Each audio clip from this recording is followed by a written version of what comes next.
ഞായറാഴ്ച രാവിലെ പള്ളി കഴിഞ്ഞ് വന്നതാണ് കേട്ടോ. അപ്പോൾ അതാ നമുക്ക് 4 ഗസ്റ്റ് വരുന്നെന്ന് പറഞ്ഞേ. അപ്പോൾ ഇന്നലെ രാത്രി വിളിച്ച് പറഞ്ഞിട്ടുണ്ടായിരുന്നു.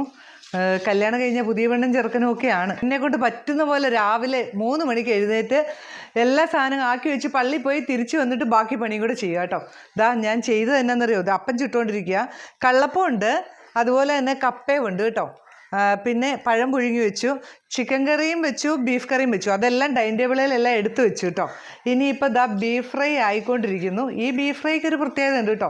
നമ്മുടെ ഫ്ലവേഴ്സിൽ ഫസ്റ്റ് കിട്ടിയ ബീഫാണ്.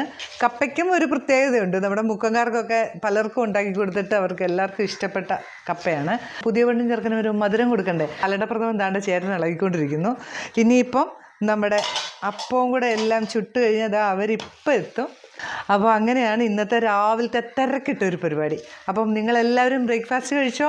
ഇതിൻ്റെയൊക്കെ റെസിപ്പികൾ ഏതെങ്കിലുമൊക്കെ നിങ്ങൾക്ക് ഉണ്ടാക്കാത്ത ഉണ്ടെങ്കിൽ ഒന്ന് പറഞ്ഞേക്കണം കേട്ടോ. ഇതൊക്കെ നമ്മൾ ഉണ്ടാക്കി കാണിച്ചിട്ടുള്ളതാണ്. എന്നാൽ പോലും ഇതിൻ്റെയൊക്കെ റെസിപ്പികൾ വേണമെങ്കിൽ പറഞ്ഞാൽ മതി കേട്ടോ. നമ്മുടെ ടെസ്റ്റർ വേറെയാണ് കേട്ടോ. ഷെഫ് പിള്ളേനെ ഞെട്ടിച്ച ഡിഷ്. ടേസ്റ്റ് എങ്ങനെയുണ്ടെന്ന് പറ. അവന് ചൂട് തീരെ പറ്റൂല. നല്ലതാണോ? രാവിലെ അവൻ 2 അപ്പമൊക്കെ അടിച്ചിട്ട് ബീഫ് കറി കൂടെ അടിച്ചിട്ടിരിക്കുകയാണ്.